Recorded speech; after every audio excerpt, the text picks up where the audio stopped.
जय हिंद। और आज हम लोग चर्चा करेंगे बीएसए के बारे में। बीएसए से संबंधित हम लोग अब क्लास शुरू करेंगे। इससे पहले वाले वीडियो में हम लोगों ने बीएनएसएस के अध्याय 1, अध्याय 2 एवं 3, अध्याय 4 तक हम लोग पढ़ चुके हैं 2023। सबसे पहले इसमें कुछ जानकारी हम लोग लेते हैं। क्या ये लागू कब हुआ? बीएसए 2023 में अगर हम बात करेंगे तो भाग कितने हैं इसमें? भाग सबसे पहले भाग जानेंगे तो भाग इसमें 4 भाग हैं। ठीक है, कुल 4 भाग हैं। कुल अध्याय कितने हैं? तो कुल अध्याय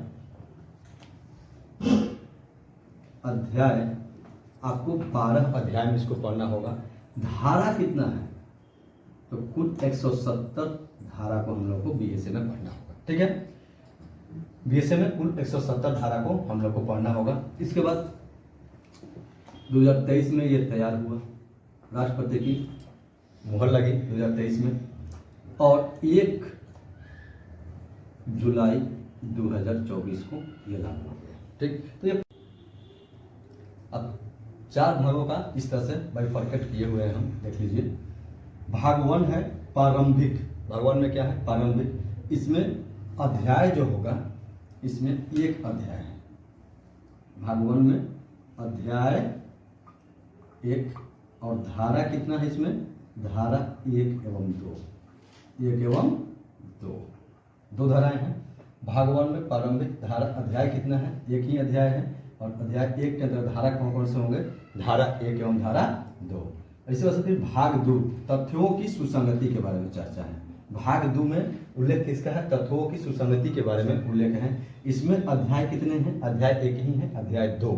ठीक है, अध्याय इसमें भी 1 ही है, अध्याय 2। और धारा कहां से कहां तक? 3 से 50 तक। ये बहुत ही इंपॉर्टेंट भाग है, VVI बहुत ही महत्वपूर्ण भाग है तत्वों की सुसंगति के बारे में। इसमें हम लोग बाइफरकेट पूरा पढ़ेंगे। लगभग आपको 4 9 भाग इसको बांटा गया है, उसको भी हम लोग पढ़ेंगे। इसके बाद भाग 3 में है सबूत के विषय में। भाग 3 में चर्चा किनकी है? सबूत के विषय में चर्चा है। और इसमें अध्याय 3 से 6 तक के अध्याय हैं। ठीक है, और इसमें धारा 51 से 103 तक, धारा 51 से 103 तक में चर्चा किनके होंगे? सबूत के विषय में ही चर्चा होंगी। ठीक है, भाग 3 के अंतर्गत। इसके बाद भाग 4 कहता है साक्ष्य का प्रस्तुत किया जाना और उसका प्रभाव। साक्ष्य का प्रस्तुत किया जाना और उसका प्रभाव। इसके अंतर्गत अध्याय 7 से 12 तक के अध्याय आएंगे। और इसमें धारा कहां से कहां तक? तो धारा 104 से 170 तक की धारा की चर्चा भाग 4 में है। यानी भाग 1 में प्रारंभिक अध्याय 1 ही है, धारा 1 एवं 2 होगा। भाग 2 में तत्वों की सुसंगति, अध्याय 2, इसमें धारा 3 से 50 तक की। फिर भाग 3 में सबूत के विषय में अध्याय 3 से 6 तक, और धारा कितने हो जाएंगे? 51 से 103 तक। और भाग 4 में साक्ष्य का प्रस्तुत किया जाना और उसका प्रभाव, अध्याय 7 से 12 तक, और धारा 104 से लेकर के 170 तक। तो इनको हम लोग चर्चा करेंगे बारी बारी से। लेकिन इस सबसे पहले हम चर्चा करेंगे इसका भाग 1 का। आज हम लोग चर्चा कर लेंगे। भाग 1 में धारा 1 एवं 2 का हम लोग चर्चा करेंगे। तो चर्चा कर लेंगे इसके भाग 1 का।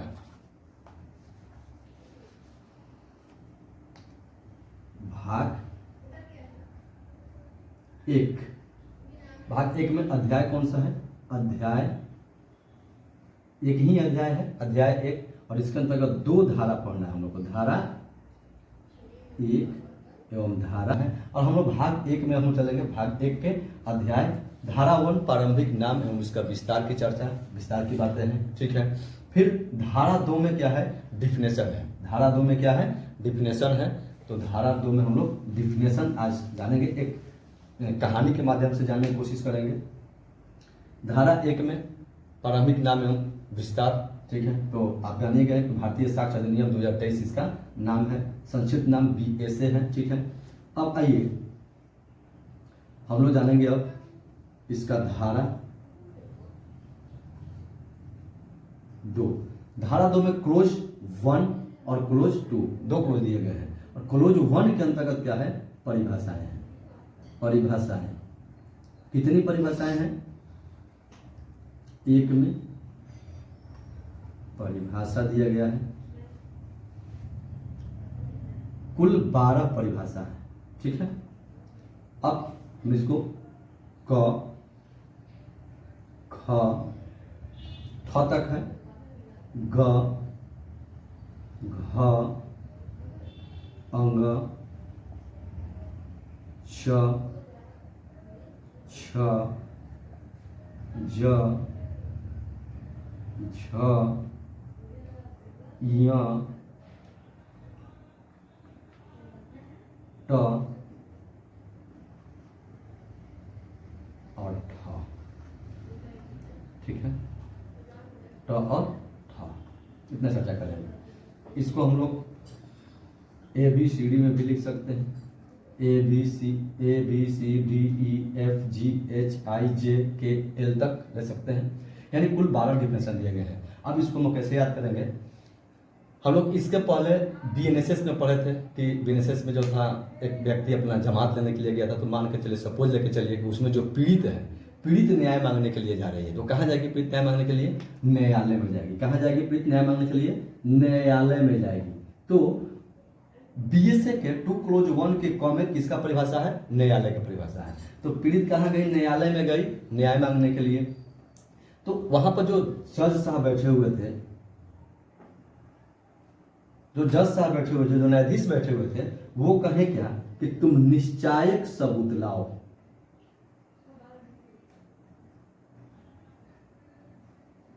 क्या लाओ? निश्चायक सबूत लाओ। अगर निश्चायक सबूत नहीं लाओगी तब क्या होगा? मामला ना साबित हो जाएगा। ना साबित हो जाएगा मामला। तुम क्या लाओ? निश्चायक सबूत लाओ, नहीं तो मामला क्या हो जाएगा? ना साबित हो जाएगा। निश्चायक सबूत के रूप में तुम क्या ला सकती हो? दस्तावेज ला सकती हो,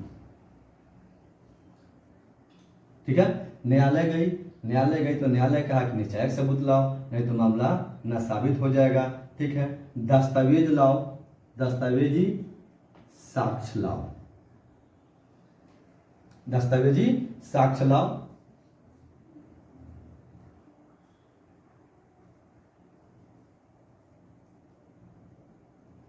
दस्तावेजी साक्ष्य लाओ, नहीं तो तथ्य जो होगा विवादक हो जाएगा। विवादक तथ्य हो जाएगा। देखिए क्या कह रही है? पीड़ित गई न्यायालय में न्याय मांगने के लिए, तो जो न्यायाधीश महोदय थे उन्होंने कहा कि सबूत कैसा लाओ? निश्चायक सबूत लाओ, अगर नहीं तो ना साबित हो जाएगा। दस्तावेजी साक्ष्य लायक नहीं, अगर दस्तावेजी साक्ष्य नहीं है तो तथ्य कैसा हो जाएगा? विवादक तथ्य हो जाएगा। तथ्य कैसा हो जाएगा? विवादक तथ्य हो जाएगा। अब जब तथ्य विवादक तथ्य हो जाएगा तो ये कहाँ हो जाएगा?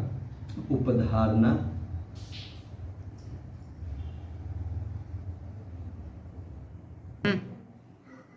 कर सकेगा, ठीक है।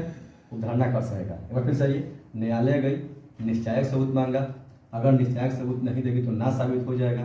तब क्या करना है कि दस्तावेजी साक्ष्य लाओ। तब क्या होगा? अगर दस्तावेजी साक्ष्य नहीं रहेगा तो तथ्य कैसा हो जाएगा?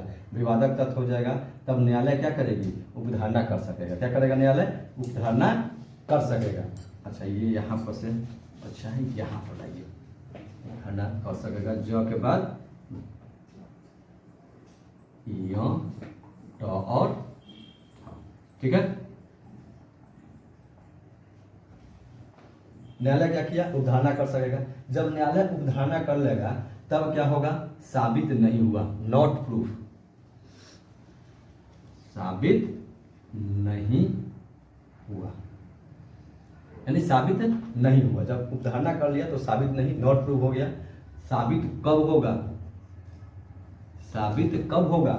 जब सुसंगत तथ्य हो जाएगा। साबित कब होगा? जब सुसंगत तथ्य जो था सुसंगत हो जाएगा, होता तो साबित हो जाता। तब क्या करेगी न्यायालय? क्या करेगा? तब उपधारणा करेगा। तो इस प्रकार से फिर से एक बार हम लोग इसको रिकॉल करते हैं। निश्चित तौर पर अगर 102 बार अगर आप इस चीज़ को लिखिएगा तो निश्चित ही याद हो जाएगा। ये बैठाना क्या है? सोचना है कि हमने जो BNSS में जो हमने देखा था कि एक व्यक्ति गया था ये बेल लेने के लिए, उसकी कहानी थी। तो यहाँ पर उस केस में ही पीड़िता थी, ठीक है। तो वो पीड़िता कहाँ गई? वो पीड़िता गई न्यायालय के पास। वो पीड़िता कहाँ गई? उसको मान के चलिए कि उसको अगर न्याय लेना होगा तो न्यायालय के पास जाएगी। तो वो गई न्यायालय के पास कि भाई हमको न्याय दिए, हमको न्याय दीजिए। न्यायालय के पास गई तो जो न्यायाधीश महोदय थे वो बोले कि न्याय के लिए तुम पहले निश्चायक सबूत लाओ। कहाँ गई? न्यायालय गई। न्यायालय ने क्या कहा? निश्चायक सबूत लाओ, नहीं तो क्या हो जाएगा? मामला ना साबित हो जाएगा। अगर तुम दस्तावेजी साक्ष्य लाती हो, अगर तुम दस्तावेजी साक्ष्य नहीं लाती हो तो तथ्य कैसा हो जाएगा? विवादक तथ्य हो जाएगा। विवादक तथ्य जब हो जाएगा तो न्यायालय क्या कर लेगा? उपधारणा कर सकेगा। न्यायालय जब उपधारणा कर सकेगा तो मामला क्या हो जाएगा? साबित नहीं हुआ माना जाएगा। मामला क्या समझा जाएगा? साबित नहीं हुआ माना जाएगा। मामला साबित हुआ कब माना जाएगा? कि मामला साबित है कब माना जाएगा? जब तथ्य सुसंगत होगा, तब उपधारणा भी न्यायालय करेगी तो वह मामला तब तक साबित हुआ माना जाएगा। ये याद करने के व्यू से। अब ऐसा नहीं है कि उपधारणा कर सकेगा तो साबित नहीं हुआ, वैसा चीज नहीं है। उपधारणा कर सकेगा जब न्यायालय, जब उपधारणा करेगी, उपधारणा कर सकेगी जब न्यायालय, तो तब तक साबित हुआ माना जाएगा जब तक वो साबित नहीं हो जाता है। ये डिफिनेशन है।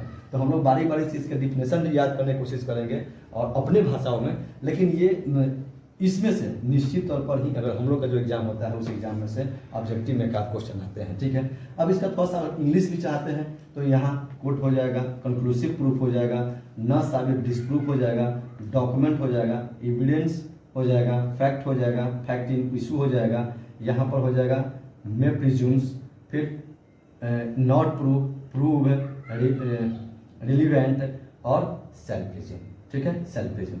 तो इस प्रकार से हम लोग इसको याद करेंगे। लेकिन सबसे बढ़िया ट्रिक वही है। और आज के लिए इतना ही, हमें दीजिए इजाजत। जय हिंद।